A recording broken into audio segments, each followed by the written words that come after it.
नमस्कार, मी वसुंधरा काशीकर. महाब्रँड्समध्ये आपलं मनापासून स्वागत. कोणतंही काम कमी दर्जाचं नसतं. लाज न बाळगता काम करत लोकांचा विश्वास कमावता येतो. त्याच विश्वास आणि दर्जाच्या जोरावर प्रामाणिकपणे कष्ट केले तर कोणीही यशापासून जास्त काळ वंचित राहू शकत नाही, हे अमरावतीच्या अमृता हॅचरीज अँड फूड्सने दाखवून दिलंय. अमृता चिकनचा ब्रँड विकसित करून महिला सक्षमीकरणाचा ध्यास घेत यशाकडे झेपावलेल्या या प्रतिष्ठानला भेट देण्याचा मोह कोणालाही आवरता येणार नाही. आणि हा असा प्रवास सुरू झालाय डॉक्टर शरद भारसाकळे या ध्येयवेड्या व्यक्तीमुळे. याच प्रवासातून प्रेरणा घेण्याचा प्रयत्न आपण आजच्या भागात करणार आहोत.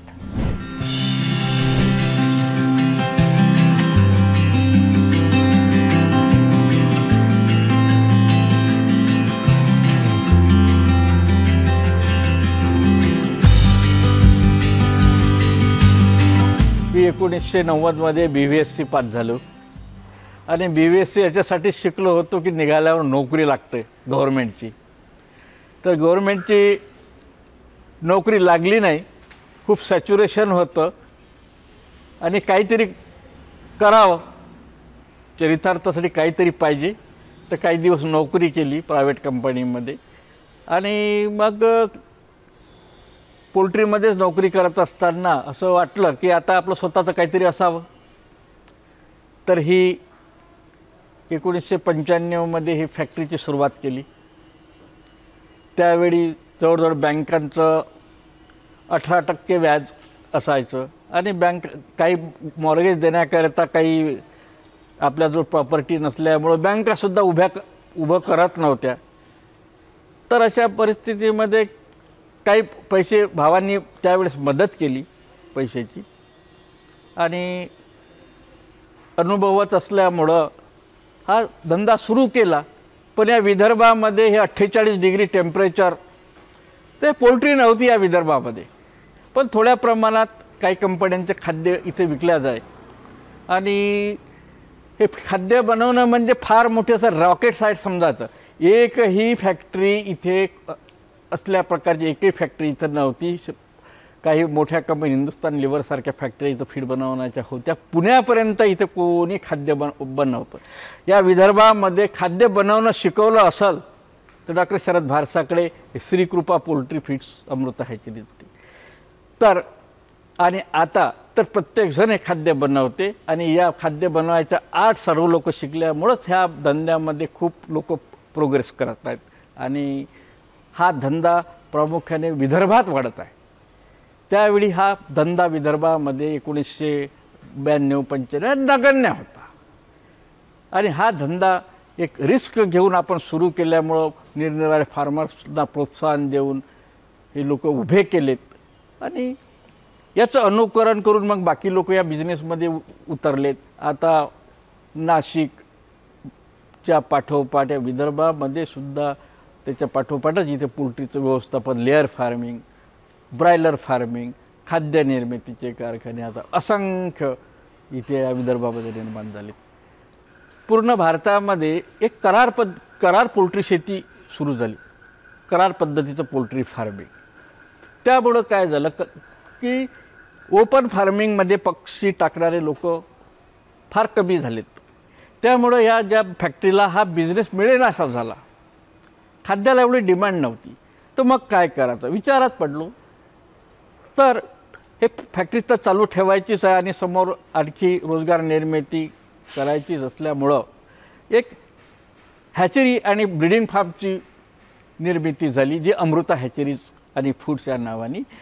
तर मग हे जे इथलं खाद्य निर्मिती होत होती तर त्या पक्ष्यांकरता हे खाद्य स्वतःच जास्तीत जास्त याचा वापर होत असल्यामुळं हे प्रोजेक्ट सक्सेस झालं आणि याचा फायदा जे रुरल शेतकरी आहेत, शेकडो रुरल शेतकऱ्यांना याचा फायदा मिळत गेला आणि लोक स्वतःहून यायचे की डॉक्टर साहेब आम्हाला पोल्ट्री करायचे, आम्हाला बॅच द्या, आम्हाला पोल्ट्री करायचे, आम्हाला बॅच द्या. तर असे जवळजवळ 750 शेतकरी याच्यामध्ये जुळले आणि ॲटोमॅटिक ज्या पोल्ट्रीच्या ज्या फॅक्टरीला हा बिझनेस मिळत गेला. फक्त याचं रूपांतर एक पोल्ट्री खाद्य निर्मितीचं रूपांतर एक कॉन्ट्रॅक्ट ब्रॉयलर फार्मिंगमध्ये झालं आणि त्याच्यामध्ये असंख्य लोकांना, शेकडो लोकांना रोजगार निर्मिती झाली. समंजस जोडीदार मिळाला की वैयक्तिक आणि सार्वजनिक जीवनाचा प्रवास सहज सोपा होतो आणि त्यामुळेच केवळ बोलण्यातून महिलांविषयीचा आदर व्यक्त न करता आपल्या वागण्यातूनही तो व्यक्त झाला तर त्यातून जो महाब्रँड निर्माण होतो तो म्हणजे अमृता हॅचरीज अँड फूड्स. स्त्री बाबतीत मला खूप सन्मान आहे. मला माझ्या आई बाबतीत खूप आदर आहे आणि एक स्त्रीचंच नाव असावं.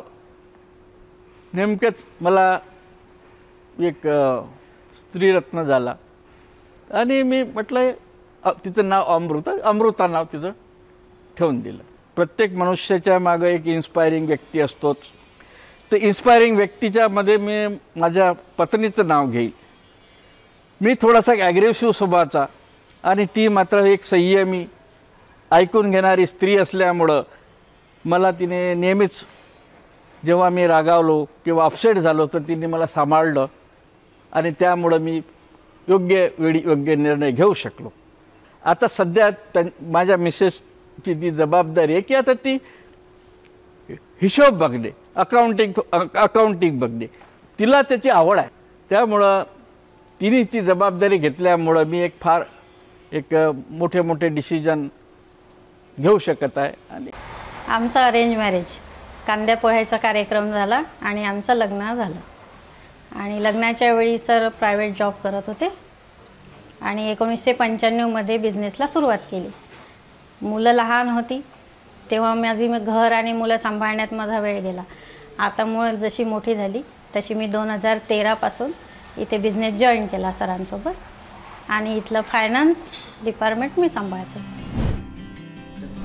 हॅचरीजची प्रोसेस नाजूक असली तरी पुरेपूर काळजी घेतली तर तीच प्रोसेस किफायतशीर ठरते.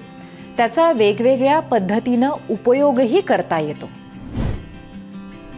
हे स्टेज आहे, हे याला म्हणतात लेईंग स्टेज. आपण याच्या अगोदर बघितलं की ब्रूडिंग आणि ग्रोईंग स्टेज.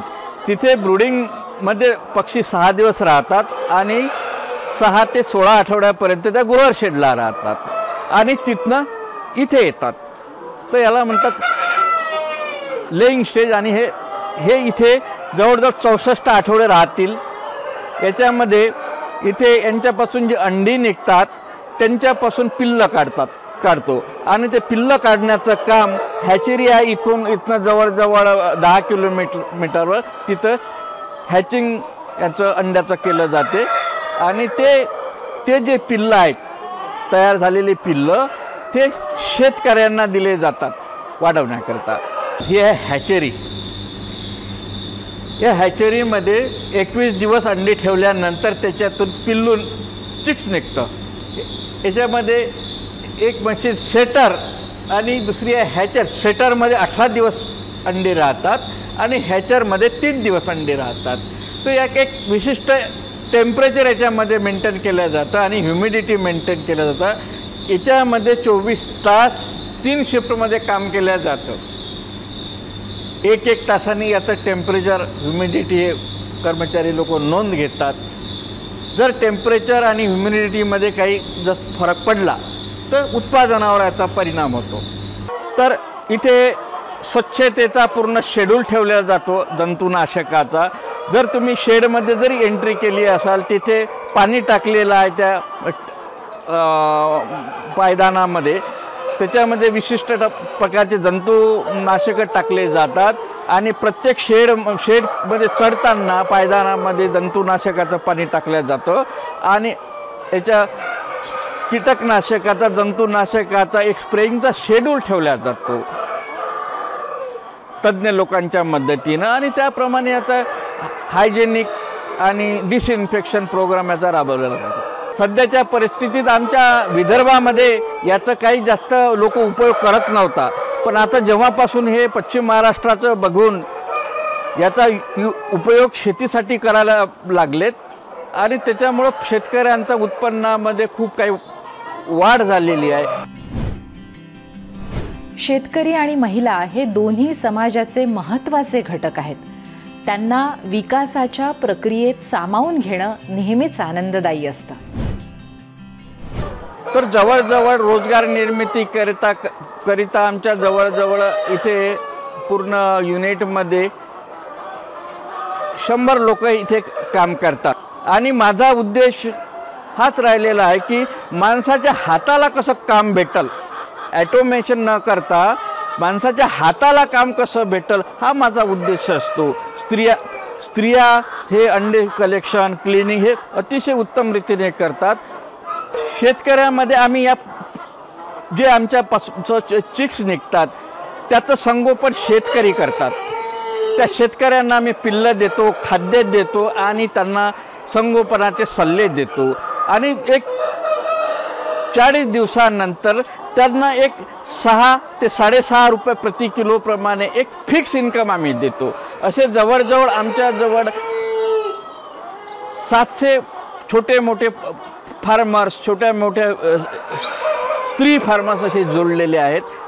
ज्या लोकांना सहारा नाही त्या लोकांसाठी काहीतरी केलं पाहिजे. आणि त्यामुळं स्त्रियांना, घटस्फोटी स्त्रिया, विधवा स्त्रिया यांना कसा रोजगार मिळेल हा माझा उद्देश असल्यामुळं या लोकांनाच जास्तीत जास्त माझा फोकस असतो की ज्यांना खरोखर गरज आहे त्या लोकांना एम्प्लॉयमेंट देणे. महाब्रँड्समध्ये इथे घेऊयात एक छोटीशी विश्रांती.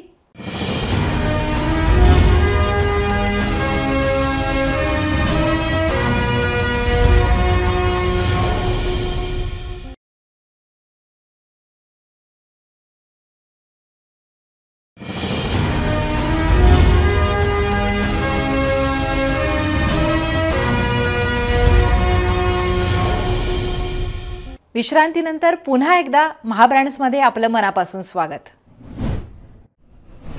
आमच्या जिल्ह्यामध्ये टाटा ट्रस्टने धारणी तालुक्यामध्ये जवळजवळ 180 स्त्रियांना एक 500 पक्ष्यांची शेड निर्मिती केली.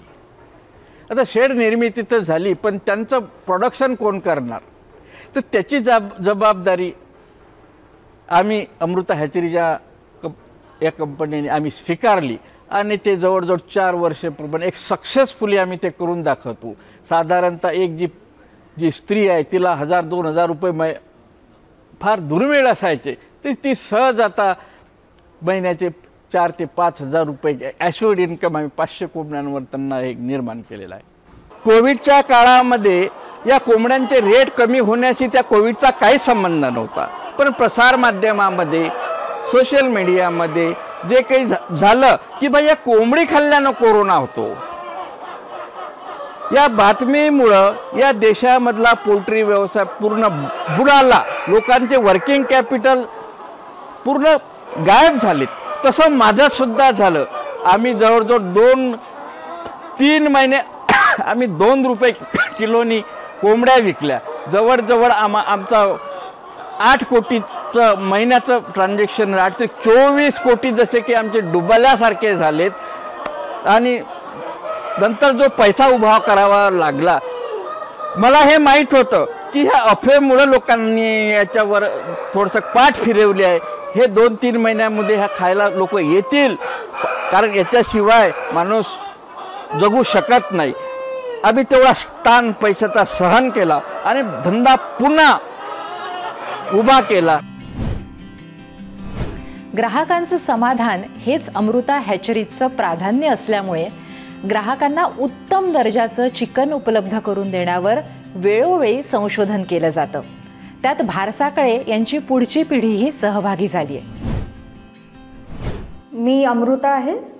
माझं 2020मध्ये बिट्स पिल्लानी येथून ग्रॅज्युएशन झालं आहे. त्याच्यानंतर मी बाबांसोबत रिटेल चिकनमध्ये थोडं लक्ष देणं सुरू केलं. लोकांना घरपोच हायजेनिक आणि फ्रेश चिकनची सुविधा मिळावी यासाठी आपण अमृताज फार्म फ्रेश चिकन हा रिटेलचा आपण चिकनचा ब्रँड लॉन्च केला होता 2017मध्ये. आपण एका शॉपनी सुरुवात केली होती आणि सध्या आपले 5 शॉप्स आहेत अमरावती आणि बडनेरामध्ये.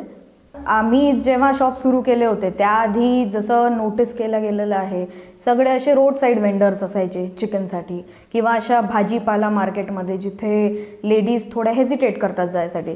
त्यामुळे आम्हाला असं वाटलं की अशा प्रकारे की घरून बसूनसुद्धा तुम्ही एका कॉलवर चिकन तुमच्या घरी घरपोच पोहोचेल, यासाठी मग आम्ही हा विचार केला की आपण होम डिलिव्हरीची सुरुवात करूया.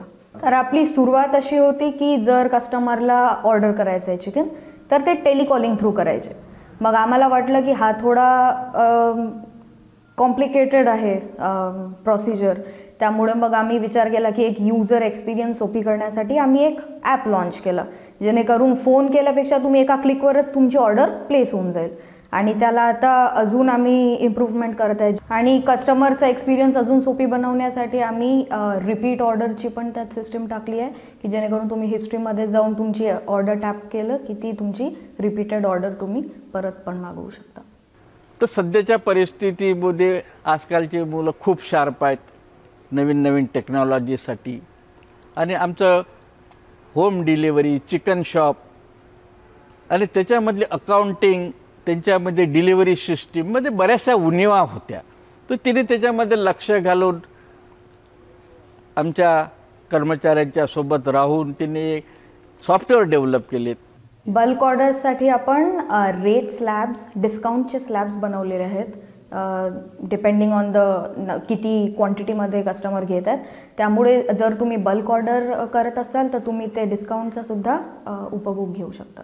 तर सध्या आमचा मेन फोकस आहे एका सिस्टीम बिल्ड करण्यासाठी. तर सध्या आम्ही एक सिस्टीम डेव्हलप केलेली आहे ज्यामध्ये कोंबडी जेव्हा एका फार्ममधून उचलतो तर ती एका कस्टमरच्या दारापर्यंत पोहोचेपर्यंत तो एक आम्ही पूर्ण इंटिग्रेटेड सिस्टीम केलेली आहे. तर आता ती आमची इन प्रोसेस सुरू आहे, त्याच्या टेस्टिंग सुरू आहेत. तर वन्स आम्ही त्याच्याबद्दल कॉन्फिडंट होऊ तर मग आम्ही पुढे पण नागपूर किंवा जवळच्या तालुका प्लेसेसवर सुद्धा एक्सपॅन्ड करू. आपण जो इंटिग्रेटेड सिस्टम डेव्हलप केला आहे त्याचा बेनिफिट हा आहे की वेईंग स्केलवर जे वेट केलं जातं ते डायरेक्टली सिस्टमशी कनेक्टेड असतं, जेणेकरून ते कस्टमरला दिसतं की त्याच्याकडे किती चिकन त्याला मिळत आहे. ॲपचा आपला अजून एक बेनिफिट आहे की कस्टमर त्यांच्या कन्व्हिनियन्सनुसार एक स्लॉट बघू शकता की त्यांना समजा 1 ते 2 मध्ये चिकन पाहिजे तर ते सकाळी 8 वाजता उघडून सुद्धा ॲप त्या टाईम स्लॉटमध्ये बुक करू शकतात आणि ते एक्सपेक्ट करू शकतात की 1 ते 2 मधून त्यांना मिळेल. आमची एक फीडबॅक सिस्टीमसुद्धा आहे जेणेकरून आम्ही रेग्युलर बेसिसवर कस्टमरचे फीडबॅक घेतो, त्यांच्याकडून काही सजेशन्स घेतो आणि अकॉर्डिंगली आमच्या सिस्टमला डेव्हलप करतो आणि अकॉर्डिंगली चेंजेस डेव्हलप करतो. बक्षीस सत्कार हे तर खूप होत आहेत, पण खरं माझ्यासाठी जे बक्षीस आहे की प्रत्येकाच्या हाताला काम भेटलं पाहिजे आणि त्या कामाच्या मोबदल्यात तो आर्थिकदृष्ट्या तो संपन्न झाला पाहिजे आणि तो आर्थिकदृष्ट्या चिंतामुक्त झाला पाहिजे. हाच खरा आनंद माझ्यासाठी. विदर्भासारख्या उष्ण तापमान असलेल्या भागात पोल्ट्री फार्मिंग रुजवण्यात इतरांनाही पावलोपावली सर्वतोपरी मदत केली तर चमत्कार घडवून आणता येतो. तर या व्यवसायामुळं डॉक्टर साहेबांसंग भेटलो मी, डॉक्टर बाळसागळे. त्यांना मला मार्गदर्शन केलं. तेव्हापासून मी या 2000 पक्षात चालू केलेला आहे. तर धीरे धीरे वाढवत तरी आणला मी आता 20,000 फक्त. त्याच्यामधून भरपूर घरचे कामं भरपूर झाले आहे. मकान, प्लॉट हे सर्व मी यांच्याच भरोशावर घेतलं. तर आज 20,000 पक्षाचा फार्म आहे, चालू आहे सुरळीत. खाद्य दिलं, पक्षी दिले, पुन्हा कधी कधी शेड बांधायला पैसे कमी पडले तेही त्यांना मदत केली. मला कोरोनाच्या काळातही मदत केली त्यांना. जे आपलं जे लॉसमध्ये होतं तरी पण त्या माणसानं आम्हाला पैसे दिले. असं नाही का बा मी काय करू असं नाही. त्यावेळेस आम्हाला ज्या भेटायचे ते दिले त्यांना. मी 2018मध्ये सुरुवात केली होती स्टार्टिंगला. तर माझ्याकडे 15,000 पक्षी होते 2018मध्ये. तर तिथून कसं माझं म्हणजे डेव्हलप होत गेलं चांगलं याच्यात. नंतर मी अजून फार्म वाढवले. तर कमीत कमी म्हणजे जे होते 15,000 ते 80,000पर्यंत पक्षी आहे सध्याच्या परिस्थितीत. आम्ही पहिले बँकेमध्ये सर्व्हिसवर होतो. तर मला कसं माहिती आहे का त्या बँकेमध्ये काही एवढं हे नव्हतं का, असं वाटे का आपलं स्वतःचं पाहिजे काहीतरी बा क्लेबर राहते. तर मी बँकेत असताना मी ते बँकेत काही जात नव्हतं मग. तर मी स्वतःचं हे केलं. तर हे लगेच मला भरपूर पैसा भेटत गेला याच्यामध्ये. मग त्याच्यात मला पुष्कळ म्हणजे कॉन्फिडन्स वाढला का आपण बा याच्यात चांगलं हे करू शकतो. आणि आधीची परिस्थिती एवढी आहे का आता बरेचशा दुरून म्हणजे महाराष्ट्रातून लोक मला फोन करते, माहिती विचारते, प्रत्यक्ष भेटायला येते, हे ते पुष्कळ म्हणजे चांगलं डेव्हलप केलं. आणि आता मी मोठमोठे जे फार्म आहे ते माझ्याजवळ येऊन राहिले, मोठमोठे फार्म घ्यायसाठी आजही मी तयार आहे वाढवासाठी. कोरोनाच्या काळात साहेबांनी पैशाची मदत भरपूर केली त्या पिरियडमध्ये. पैसे वगैरे हे ते. आणि त्याच्यामध्ये कसं माहीत आहे का, फार्म आमचे एकदम चांगले चालले. त्याच्यात आम्हाला काहीच धक्का नाही. असा लोकांना फार्म बंद केले, पण आमचे फुकटात कोंबडीने घ्यायला तयार होतं त्या पिरियडमध्ये. पण आम्ही त्यावेळेस सर्वात जास्त पैसा कमावला. हे एक रेकॉर्ड झालं आमचं. सरांनीच आम्हाला घडवलं, सरांनीच आम्हाला पुढं नेलं, म्हणजे त्यांनीच आम्हाला डेव्हलप केलं. तर आमचे इतके दूर म्हणजे जो माल जाते झारखंड, UP, बिहार, तिथले आम्हाला पुरं म्हणजे भारतातले लोक ओळखते आज. हो, इतकं म्हणजे पुढं नेलं त्यांनी आणि पैसाही भरपूर दिला त्यांनी.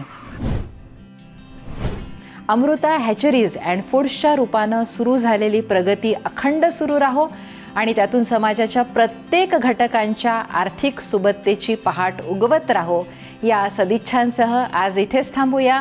पुन्हा भेटू नव्या भागात नव्या ब्रँडसह. तोपर्यंत नमस्कार.